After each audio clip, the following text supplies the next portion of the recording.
The French, they just love fashion, don't they? And probably that is the reason why everything that they design have a bit of that fashion sense to it. And probably that is also the reason why most of the things they design, particularly cars, seem quirky to the rest of the world. Now, I believe that they also draw inspiration from certain articles of clothing.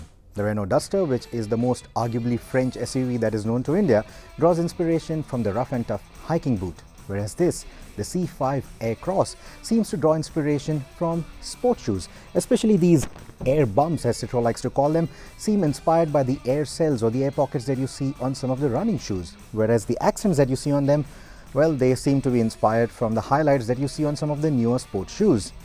Does it all look good? I think it all comes together rather nicely, gives this car a very fresh appearance, makes it look quite distinctive, and I think that distinctive styling is what will work for the C5 Aircross when it comes to India next year.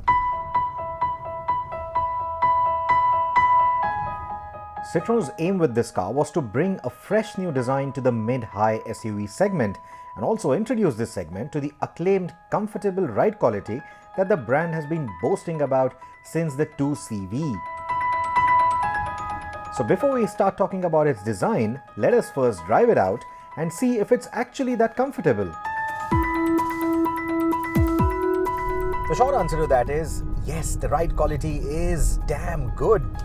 In fact, the weather's not been too kind in this part of the world right now. I'm driving this car in Paris, the home of Citroen, and it's been raining throughout. And that's one of the reasons why I started this review in a parking lot. And that's also the reason why I have been able to take this car through its paces in different kinds of terrain, different kinds of weather, to really talk everything I have to about this particular car. And now that the weather has opened up, let us talk about this car. So in terms of the suspension, like I said, the ride quality is phenomenal. In fact, it is one of the best that I have encountered in this particular price bracket. And what I also like is the kind of ride that it gives you, the kind of cushioning that it gives you, especially when you hit potholes. And yes, I did find places that have potholes here on the B roads. So every time you hit a pothole, it feels like the tire is literally extending itself into the pothole or into the undulation. It doesn't feel like it's taking that particular corner of the car down with it. In fact, right now, I'm not on a very good road and you can see it's not moving around too much. That's really good. So this suspension employs what Citroen likes to call the progressive hydraulic cushions. So essentially it maintains a flat ride when you're riding over undulated surfaces. It gives you that nice and cushy feeling when you are driving this car on bad roads, and that is something that all of us will really love back home in India. How good is it is something that we need to wait and watch. Citroen has added two hydraulic stops, one for the rebound and one for the compression, which, unlike mechanical bump stops, are better at reducing rebound and sharper shocks. They work with the conventional springs and shock absorbers to gradually slow down the movement of the suspension to iron out any jolts or discomforting rebound. I've tried my level best to take this car across broken roads, even a bit of off-road, but not too optimistic because the weather just doesn't allow it. I don't want to be stuck around in this car because this is, at the end of the day, a front-wheel driven car. But that said, it is pretty good at everything that it does. Power to the front wheels comes from quite a few options. 2 petrol engines that Citroen likes to call pure tech and 3 diesels which are classified as Blue HDI. Now all those engine options are Euro 6.2 compliant, which means that they will not need a lot of modifications when Citroen decides to bring them to India and make them BS6 compliant. Now what all will come to India, we don't know yet. There is still a little bit of a speculation on which options will make it to India. I'm not very sure whether the 2-litre diesel will come to India. There are also a few hybrids that are going to come out at the end of the year for the C5 Aircross, and I hope that Citroen does consider those, or one of them at least, for the Indian market. As of now, we are going to concentrate on the 1.6-litre petrol engine that I'm driving right now. Don't make faces yet. I know 1.6 litre, but then the output, 180 PS and 250 Newton meters.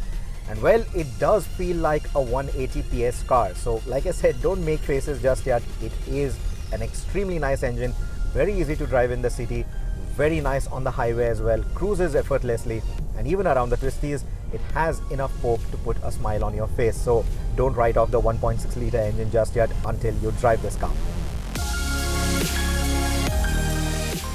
The engine is also mated to a drive-by-wire and a park-by-wire system. And that frankly needs a little getting used to, because the throttle pedal feels quite different, extremely light. In fact, in some scenarios, it almost feels like it's feather touch sensitive. I'm exaggerating, of course, but like I said, it does need a little getting used to, especially when you're driving around town like this. It does feel quite light. And out on the highway, if you are being coasting for some time and then you decide to get back onto the power again, it does take a little moment before it responds to that throttle input, which again is not a deal breaker in any sense. It's just a matter of getting used to. The engine is extremely refined and you hardly hear it past the 4000 RPM mark. It is complemented by an equally good insulation of road and wind noises, keeping this cabin pretty silent even at highway speeds. In that sense, it feels quite premium than what it is. This engine is mated to what Citroen likes to call the EAT transmission. Well, that's EAT, Efficient Automatic Transmission 8-Speed. That's quite a fancy name, but a befitting name for the efficient 8-speed Aisin unit. Now, this is the same gearbox, the AWF8F gearbox, that also powers the likes of the BMW X1, and it is really efficient. It is a very nice gearbox.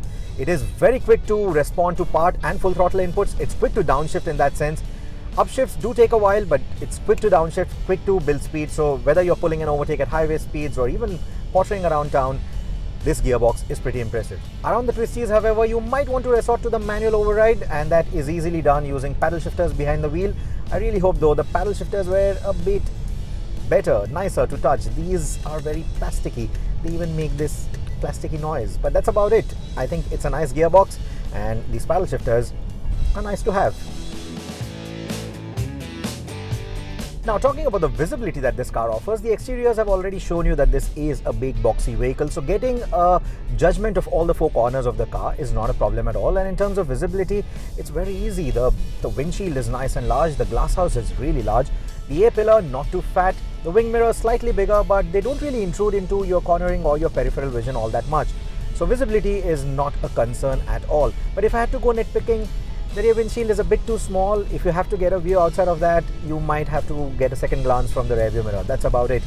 But again, not a big issue. It's something that just needs getting used to and a second glance. Driving in the rains and driving on wet surface, broken roads and all of that has also sort of allowed me to put the traction control system to test. Not very intrusive. In fact, the ESP works pretty well. Gives you that sense of security inside the cabin, and that's a very good thing. In fact, the ESP is so good that it has also allowed them to have different terrain modes like some of the other cars already offer. So all of that is in here as well. So if you want to drive on wet roads, go off the road, go on broken patches, sandy terrain, rocky terrain, you have all of that you can choose right from this little rotary dial on the tunnel console. There is no all-wheel drive option, but the 230mm ground clearance and the all-road driving mode did a fine job on some of the wet trails that I drove on. The C5 Aircross has earned itself a 5-star Euro NCAP rating in the safety department and features assists like active lane keep, adaptive cruise control, automated braking and fatigue warning. And since we are on the topic of safety, what I also like is the inclusion of a little dash cam inside the rear view mirror. It is a forward-facing camera, nicely integrated in there, and records everything in front of it. It just needs an external card. It's also got Wi-Fi capability. It can also directly stream to your phone and all of that. I've not put it to complete use yet because I'm unable to install the particular app that's required for it, maybe due to some region issues. But that's a very nice, very cool feature to have, and I really hope that they bring that feature to India.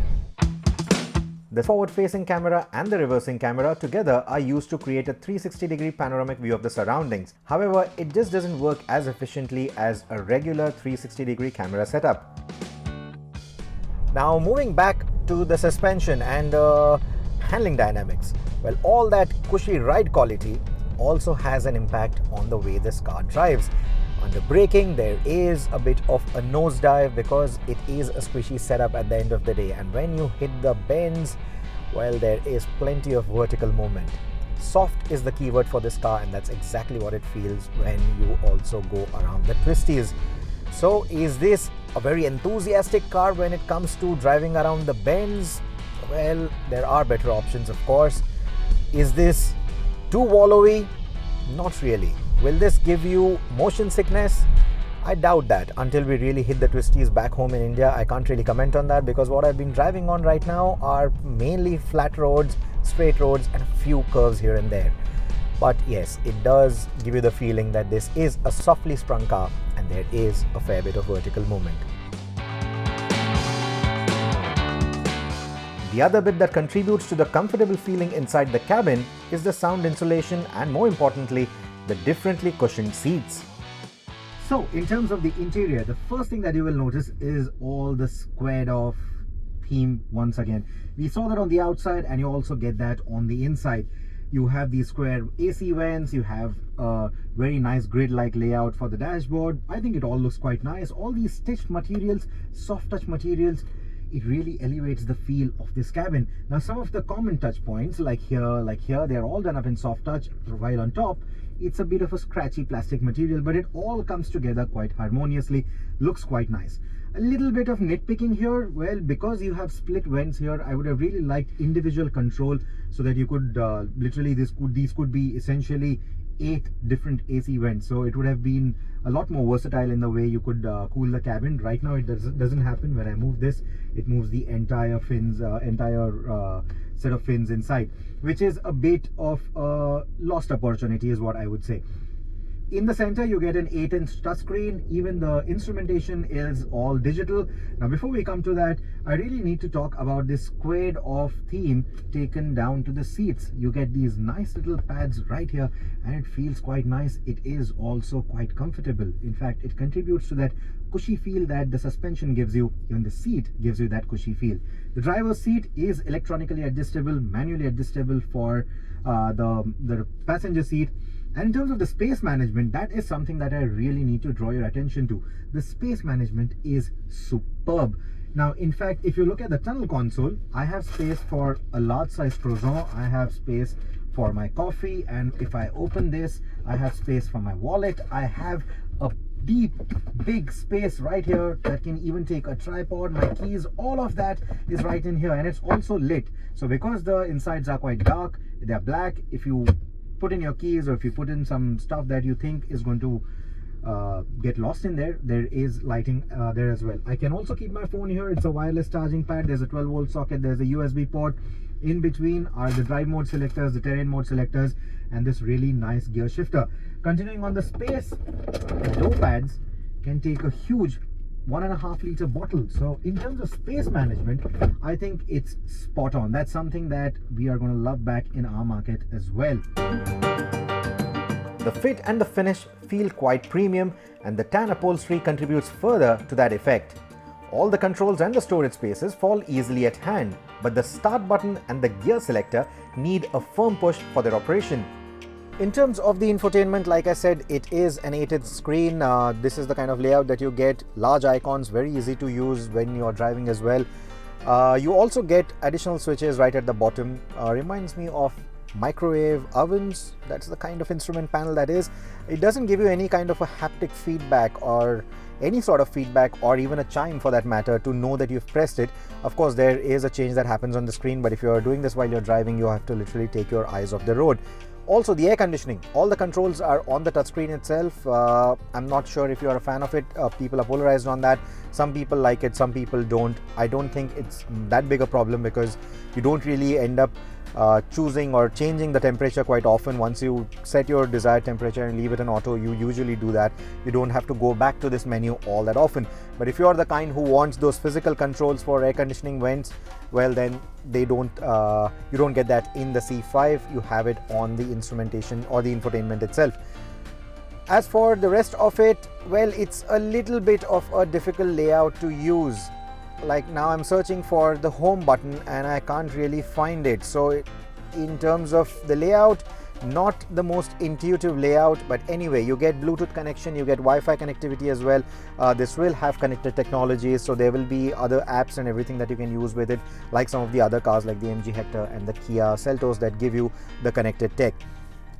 You also get Apple CarPlay, Android Auto, MirrorLink connectivity. So if you need any of that, all that is right here. And like I said, there are connected apps that you can use. Music quality, well, it is actually quite good. I tried playing my own music. I tried the radio as well. And all of that is actually quite nice. In fact, the audio quality is one of the best that I've heard in this particular category, but I'll hold my opinion on that for later. Anyway, so that is the infotainment. Moving on to the instrumentation. It's a 12.3-inch screen, and you can also customize it. So you can have regular dials with the speed and the rep counter and all of that. You can also settle for a very minimal layout if you have to. Just select minimum and it moves down to an absolute basic layout, gives you the absolute basics that you need while driving. So in terms of customizability, I think the instrumentation is also quite nice. I could have done, or I could have wished for, or rather I do wish for, better controls on the steering wheel. It's a very simple layout, but at the same time, the volume controls, there are switches, whereas for the track, there's a roller button. I think it should have been the other way around, because it's happened a lot of times that I've ended up changing the track when I actually had to change the volume. So in terms of intuitiveness, I think both the infotainment and the controls and the overall switchgear, it could have been a little more intuitive. But then again, it's just a matter of living with this car, getting used to all of it, and once you do, it shouldn't be that big a problem. Well, talking about the rear seat, the same cushions also move to the back seat, and it's a very comfortable place to be in. Knee room, well, not that great. This seat is set to my driving preference. There's still about an inch for the seat to be retracted back, and if that happens, I will not have any knee room left whatsoever. But with my driving preference, well, that's the kind of knee room that I get. Foot space, however, is quite good. I can nicely extend my feet. Also, headroom, not bad. Maybe if you're taller, there could be a problem because this part sort of intrudes in and you might have to sort of sit with a slightly bent position. But the beauty of these seats is that all three of them are the same size, so essentially they can take 3 adults. There is a bit of a protrusion here from the rear AC vent, so the center passenger may not be all that comfortable, but the center passenger will obviously have better headroom than the ones on the side. And all 3 seats can be adjusted separately for reach and recline, and that's the beauty of it, because all of this is essentially coming from Citroen's learnings from their MPV game, and that's a very good thing. So like I said, this is quite a comfortable place to be in. You also get 3 adjustable headrests, so in terms of safety as well, they're right up there. In fact, on topic of safety, there are ISOFIX style seat mounts on all of these 3 seats, and you also get an ISOFIX style seat mount on the front passenger seat. So if you're driving alone and you want your baby on your side, the child seat can be mounted right there, which I think is a very, very thoughtful addition to the way they have gone about with the ISOFIX style seat mounts. And like I said, overall, very comfortable place to be in. You get a bit of storage areas here, little pockets here, you get a USB port here as well, but that's about it. Behind this, however, is a huge boot, easy to access, easy to load, and it can take a lot of luggage, more than a weekend's worth. So if you want to go road tripping with this car, there's going to be no problem at all. There is going to be enough space for you to pack in big suitcases with stuff for the entire family. So all in all, very nice place to be in, and this huge panoramic sunroof is the icing on the cake. The C5 Aircross competes with the likes of the Honda CR-V and the Volkswagen Tiguan in its footprint and cabin size. Though their designs are considered quirky, the French decidedly make their cars look different, and at least when it comes to Citroen, I'm glad that they do. They arguably started the trend of having DRLs in the brow and placing the headlamps in the bumper, and mostly everyone who has followed suit hasn't quite achieved the finesse that Citroen has. This C5 Aircross, which is Citroen's flagship, is the best representation of this design yet, and it is the car that will establish the brand in India from 2020. The colors, the accents and the upholstery is all customizable and will be an important part of the Citroen buying experience. As I said before, soft is the keyword for this car, both in terms of the suspension behavior and the comfort of the cabin. And all said and done, that cushy feeling is what many look for in this class. Then there is the design flair of the C5 Aircross, which is hard to ignore. Add to it a kit brimming with features like connected technologies, digital displays and the advanced safety technologies, and you have a car in the C5 Aircross that is hard to find faults with. It is a befitting car to bear the flag for the brand, and if they spec it just as well for the Indian market and at a sub-compass price tag, Citroen could become another new car brand to disrupt the Indian market.